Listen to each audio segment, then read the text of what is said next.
So if you've clicked on this video, you're probably searching for answers as to how to practice this tune. It's really one of the most difficult tunes in the jazz repertoire. It's also one that I myself for a long time kind of avoided practicing. I used to make excuses like, oh, nobody wants to hear it, or why isn't it possible to make music without having to spend hours practicing these crazy chord changes. I mean, yes, there are plenty of people that can make beautiful music that cannot play this song. It takes real dedication. You have to really say to yourself, I want to be one of the 1 or 0.1% of jazz musicians that can really play this song. We want other musicians to be like, whoa, that person is really, really great because they can play Countdown. Which, I mean, who doesn't want that type of recognition from within your peers, right? People that have never heard jazz before go to a jazz concert. You're actually doing harm to jazz if you play it badly, I think. People walk away from shows like that and they just dismiss the entire genre. On the other hand, I have met lots of people who have gone to jazz concerts, some of them my own, maybe. I'm not gonna lie. They'll say, man, you know, I never really liked jazz, but I really liked that. And this is what we're going for here. This is what we want. We want to spread the music. It's not about saying I'm smarter than that guy or my tastes are more sophisticated than that guy. For some people it is. For me personally, that's a turnoff. I don't like that. I want to include people in the fun. I truly believe that Countdown is a beautiful piece of music. If you take Coltrane's solo and slow it down, the lines he plays in his solo they're beautiful. It's beautiful music. And jazz musicians tend to forget that. They focus on kind of the technical aspect of it all and the complexity of it all. But there is actually supposed to be music behind all this. And that's kind of the big difference between Coltrane and everybody that's trying to impersonate him. And I'm not gonna sit here and tell you that I'm a master of this tune, Countdown. I'm just not. The point of this video is not for me to say to you, I know how to do it, this is how you should do it. The point of this video is for me to explain to you the way that I've gone about thinking about practicing this tune, how I'm dealing with the challenges that it presents, and my method for just sort of figuring out how to do this incredibly difficult thing without forgetting that there's still music behind all this. The other thing you got to remember about this song is you have to decide what is actually your goal with this tune? Do you want to be able to play it as fast as Coltrane could play it? Or do you want to use this as a way to just sort of train on the instrument? Because I will tell you that after practicing this song, going and playing other songs really feels like a piece of cake. I mean, it's like doing exercises. You're gonna train muscles you didn't know you had by practicing this tune. So come along with me and let's see if we can learn something about Countdown by John Coltrane.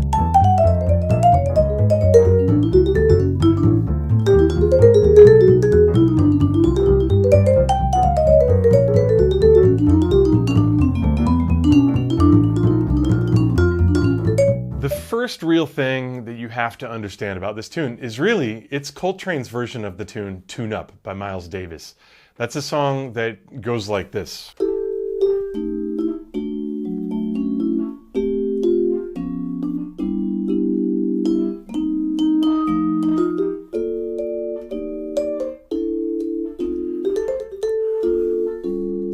Countdown is Coltrane's reharmonization of those 2-5-1s. So if you look at the first chord progression, it starts on E minor, and then we got all this stuff in the middle, and then we have 5-1, right? So we started on E minor, and we ended up in D major. It's a 2-5-1. We have this 2 chord, which is the E minor 7, and then we have a series of 5-1 progressions. They go down in major thirds. So we have a 5-1 in B flat. Then we have a 5-1 in G flat. Then we have a 5-1 in D. Right? So the tonalities are going from B flat to G flat to D, so going down in major thirds. Inherent in that pattern, there's actually something that's very, very helpful, and that is if you take the 5 chord in each of those 5-1 progressions, and instead of playing the 5, turn it into its 2, right? So bear with me for a minute. You're gonna need to know your theory to play this song anyway. So a 5-1 progression in the key of B flat is F7 to B flat. However, if I wanted to substitute for that 5 chord, I'm gonna play the 2 chord. So 2 to 1 in the key of B flat is actually C minor 7 to B flat, right? So now instead of playing 5-1, I'm playing 2-1. If you do this over all of the chord progressions, you're going to get a pattern. We're going to get a whole tone scale in the bottom of each chord. So if I take those 5-1 progressions, we have E minor, but then instead of playing F7, I'm playing C minor. So I go C minor triad. I'll just do the triads. C minor triad, B flat major, and then 5-1, which now becomes 2-1 in G flat, is now A flat minor to G flat, and then E minor to D. So we have this pattern. That's sort of the root movement of this new pattern, and it's alternating minor triads and major triads. So C minor, B flat major, A flat minor, G flat major, E minor, D major, okay? I call that the whole tone train, and one of the most important things you can practice on this tune is how to get on the whole tone train. So the question is, how can we get from E minor to C minor? Because once we're at C minor, we're on the whole tone train, and then we can play this pattern. So one way that I like to do it is to simply play up the E minor triad, adding kind of like the 1, 2, 3, 5, or you could do 1, 3, 4, 5. Doesn't really matter. You could also just do 1, 3, 5. And then you go up a half step, and there's your C. That's your starting point for the whole tone train. Let me show it to you without even playing the chords on that whole tone. So I'm going to play E minor triad, up a half step, and then down the whole tone scale. So in tempo, it would be like this. 1, 2, 1, 2, 3, 4, 1, 2, 3, 4, 1, 2, 3, 4, 1, 2, 3, 4, 1, 2, 3, 4. Then if I did the same thing from D minor, we'll do D minor, up a half step, and then down whole tones. 3, 4, 1, 2, 3, 4, 1. And then the same thing from C minor, up a half step, down the whole tone scale, until we get to B flat. So if I do all of those, 1, 2, 3.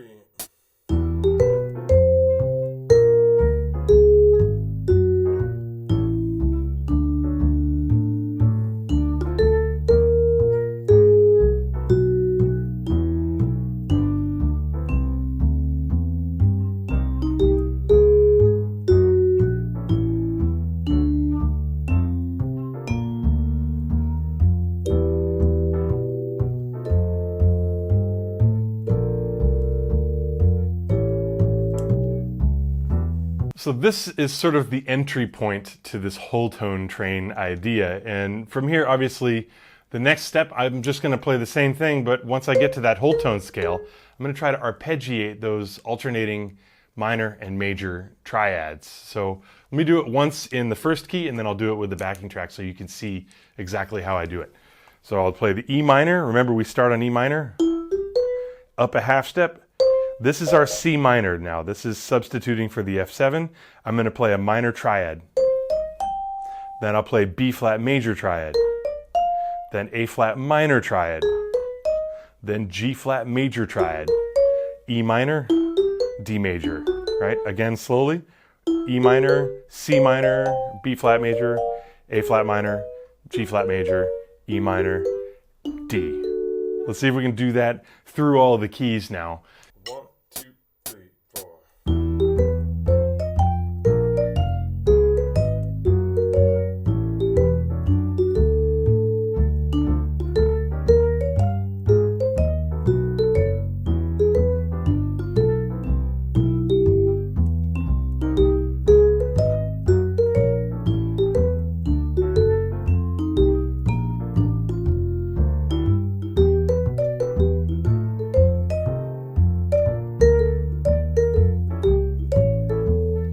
I guess I should point out that if you can't do that, then what you should do is go and just practice playing your triads, major and minor triads, nothing more, all the way up and down the instrument. Do it chromatically and make sure you can absolutely play C minor on the fly or B flat major on the fly or A minor. It doesn't matter.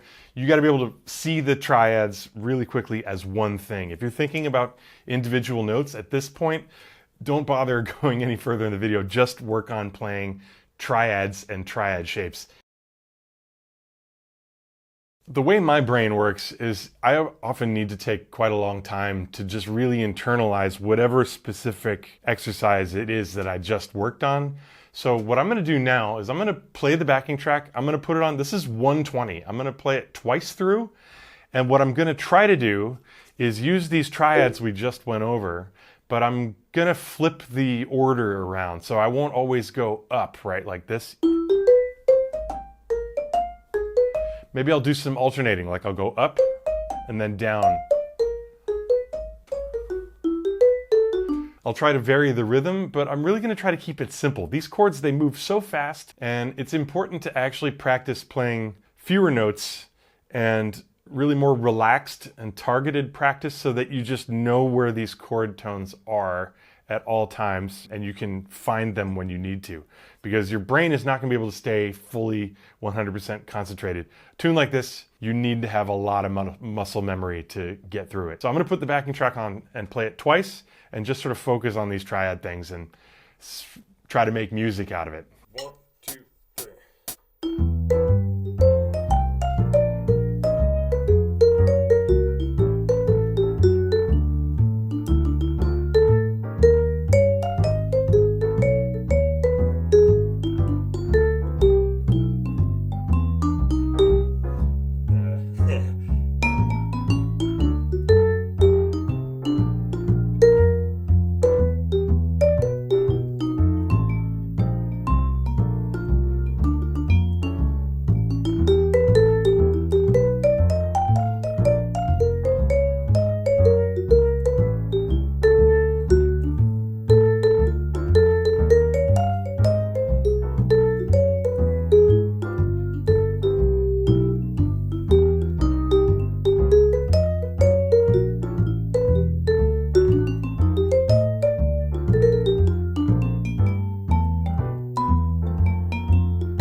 So, you know, it wasn't perfect, but it's just demonstrating that the way I'm trying to still make music, even when I'm practicing it slow and really focusing on this very, very specific technique of getting through the chords.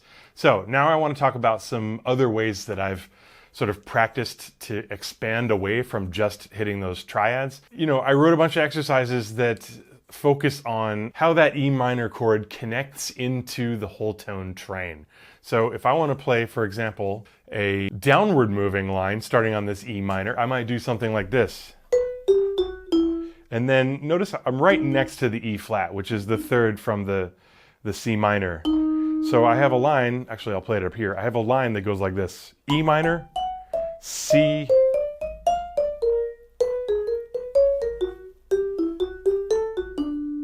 and you'll see at this point, you can start to think of the 2 to 1, the 2 to 1, the 2 to 1.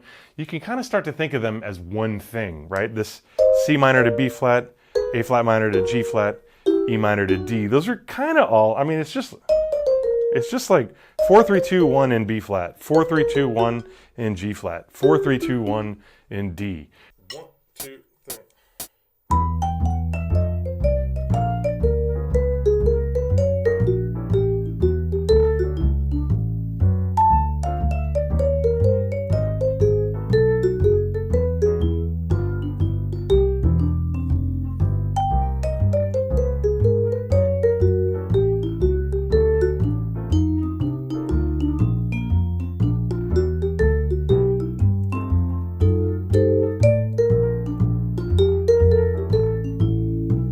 Now, I want to talk about another very important thing, and that is learning Coltrane's solo. At the very least, the first chorus. 1, 2, 3.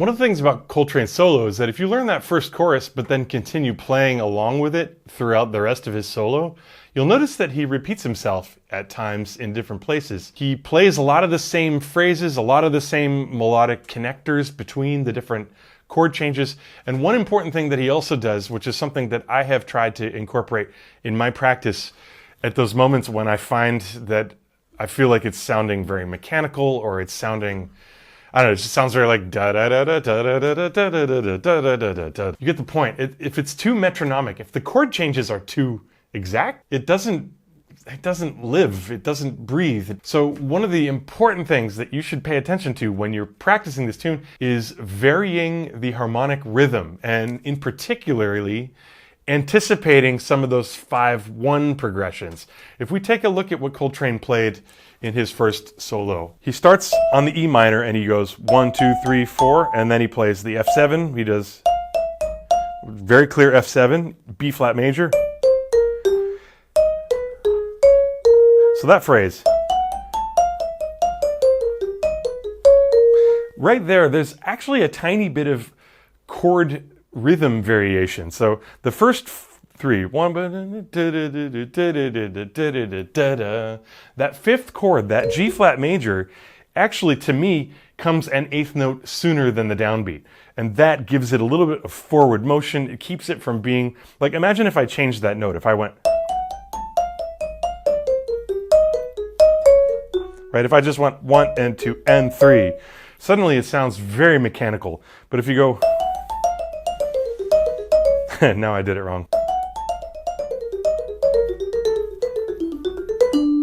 It's that idea of anticipating some of the chords, and you have to practice that. And it's really hard to do that when you're already kind of like just trying to stay caught up to them as they go. But like now to do them earlier, like what do you want me to do here, Collins? So I actually have really made a point. I will practice this song slowly so that I have time to really like hear it as I'm doing it, really hear the melodies that I'm trying to play. Another thing that I also found myself needing when I was practicing this tune is just some way to like relax my brain and not be thinking chord, chord, chord, chord, chord, chord, chord, chord, chord, chord, chord. Like, you know, you can't do that. Your brain, like, nobody wants to hear it. It'll sound, if you're thinking that way, it's going to sound that way. That's also very important.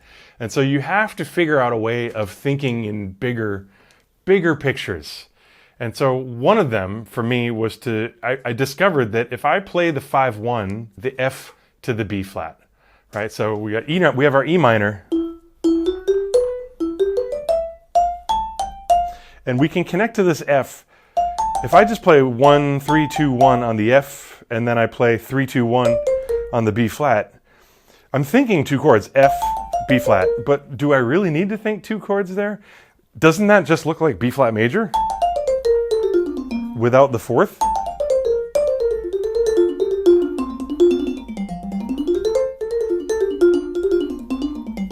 That to me looks like B flat major. I'm just starting at the top. I'm not starting on the B flat. I'm starting at the top and coming down. So why can't I just plug that in on the three main keys? We got B flat, G, G flat, and D. So that would mean, so what does it sound like if I do that over this form? Well, it sounds like this. 1, 2, 3.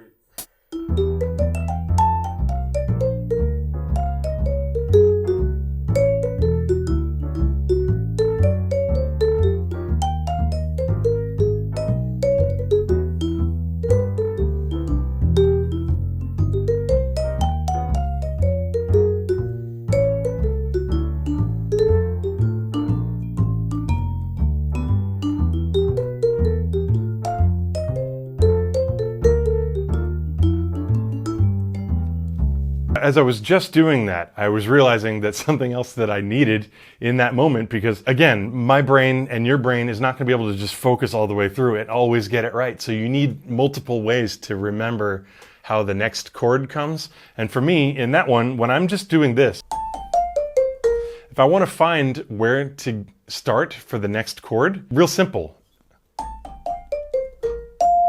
It's the fifth. So whatever is the fifth in the key becomes the seventh in the next key.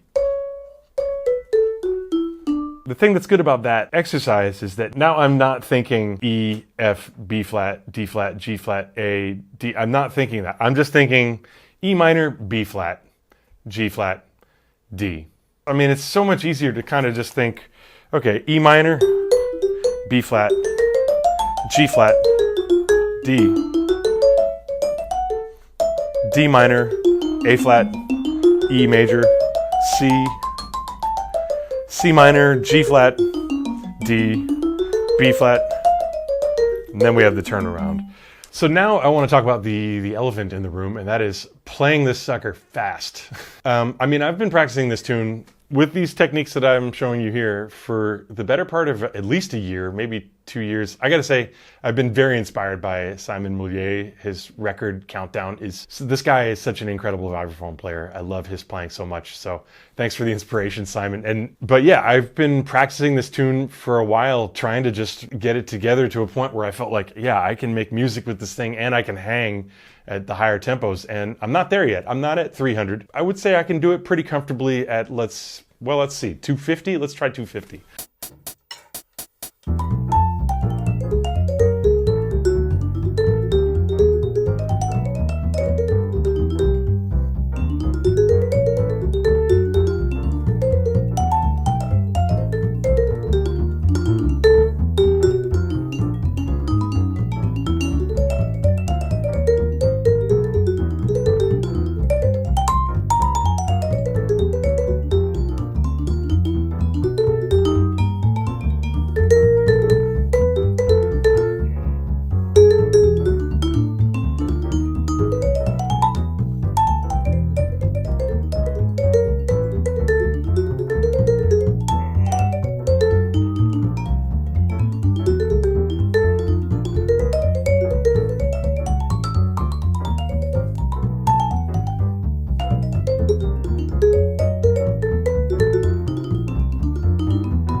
Yeah, I'm going to say that's like kind of my upper limit, 250. And I think the real way to get it faster is to write etudes for yourself, learn them, memorize them, and practice them like a bazillion times. I have a feeling this is what Coltrane did. He probably wrote out some of his favorite melodic ideas and then practiced mixing them together in all sorts of different ways. But I think you need to have some kind of etude that like your hands can just play, like at any tempo, like ridiculous tempo. One thing that I was doing earlier this year was taking Coltrane's solo and just trying to mix in my own improvisation with it. So that sounds something like this. See if you can pick out which parts are mine and which parts are Coltrane's. So let's see, I'll slow it down because I can't do this any other way.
One of the things that I suffer with when practicing songs like this is sort of brain explosion. I don't know how to call it, burnout. Like there gets to be a point where just like more won't go in.